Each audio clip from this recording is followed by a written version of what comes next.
Just so you guys know, it took me 12 years to write and publish this book. So I was basically working on this book you guys' entire life. When I was you guys' age, you guys are 11, 12 years of age, I really hadn't written anything at that point of my life. I was really more just an avid reader. I read a lot. I read everything. Who in here likes to read?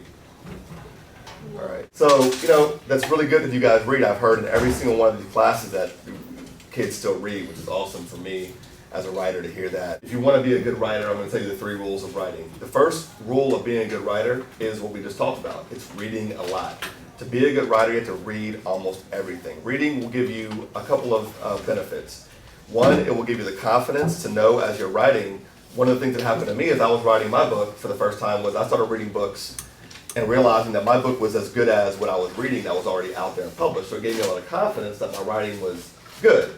Reading a lot of different types of work also gives you, it's the best way to learn, it's the best class in writing that there is. Because you get to learn a lot of different styles, how different authors introduce characters, pace, all that kind of stuff you learn from reading as many books as possible.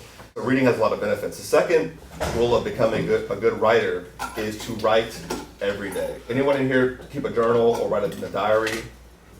So 1, couple, 3, 4, 5. Okay, there's people in here. Good. One of the things I really, really wish I could go back and do is I wish I kept a diary or a journal, because as you get older, you lose touch with how you felt about certain things at certain ages. Like, right now, if I wanted to write a book about myself at 11, I don't have anything to come back to. I don't have any journals. I have to just pull it all out of my head, But you guys who have journals, you can just go to your journal and say, oh, this is what I thought about life when I was 11 years old, 12 years old. This is exactly how life was for me. So it's kind of like chronicling your life and giving yourself, if you never know what kind of stories you're going to get to write, you want to have the ability to go back in time. You can learn about, we call this thing voice, which is, we talked about this in the other classes. Just like singers don't have the same voice, like Adele and Miley Cyrus don't sound anything alike, right?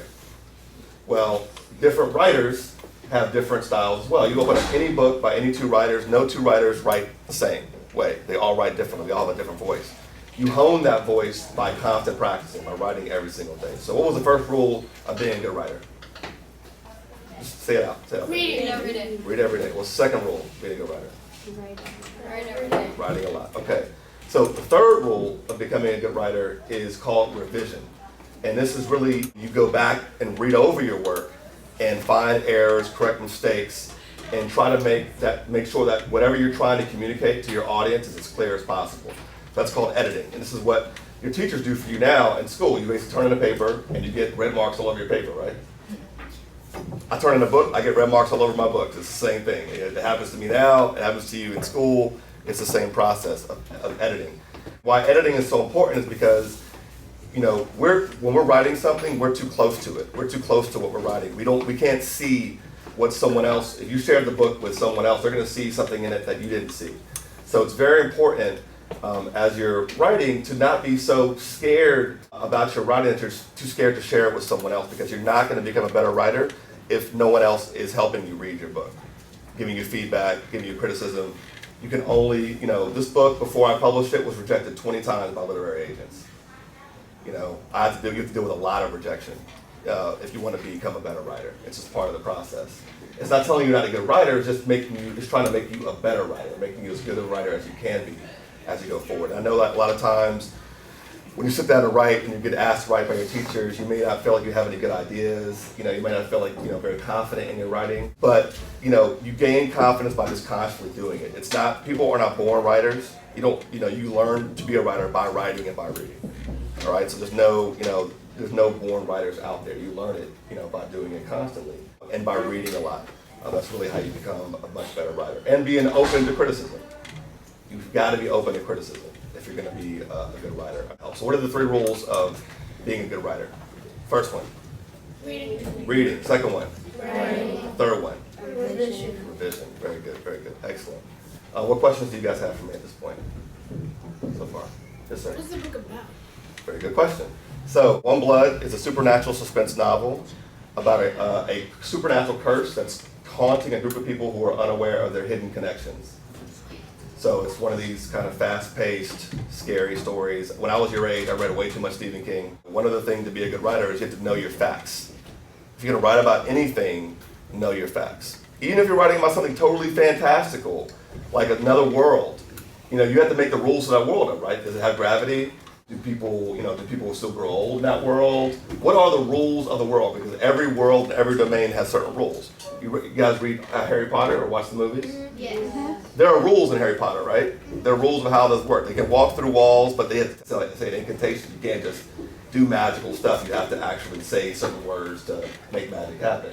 Well, one of the things I want to tell you guys about writing and being a writer is it's one of the most freeing things you can do in your life, because in life, you don't have a lot of control over things, especially as kids right now. You have parents telling you what to do, teachers telling you what to do, maybe siblings telling you what to do.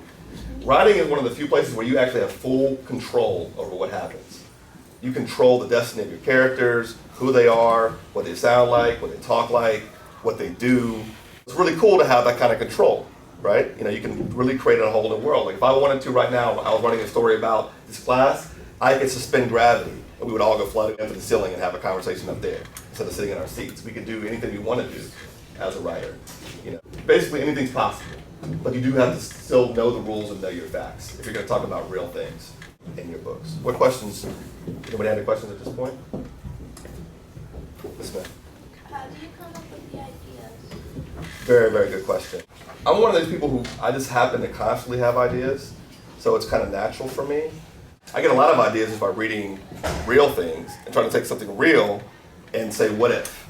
A lot of times, book ideas come from just asking yourself what if questions. What if this happened? What if that happened? What if this happened? So that's one way to come up with ideas for books. How do you write for so long? Huh? How do you write for so long? How do you write a whole book and just keep coming back to it, and objective and coming back to it and editing? That's a lot. It's a lot of work. You have to really believe in it. You have to really believe in yourself. You have to really believe in your dream. And this is a dream to me. This was a dream for me. So I never, and the one thing I will tell you guys is you have dreams and things. You're starting to think about what you want to be, what you want to do, things you want to accomplish. Don't let anyone tell you can't accomplish your dream. And never give up on a dream. I never stopped dreaming. I just never gave up. And I took every piece of criticism as a positive for me. I never looked at it as negative. I said, what can I learn from this process? How can I be better?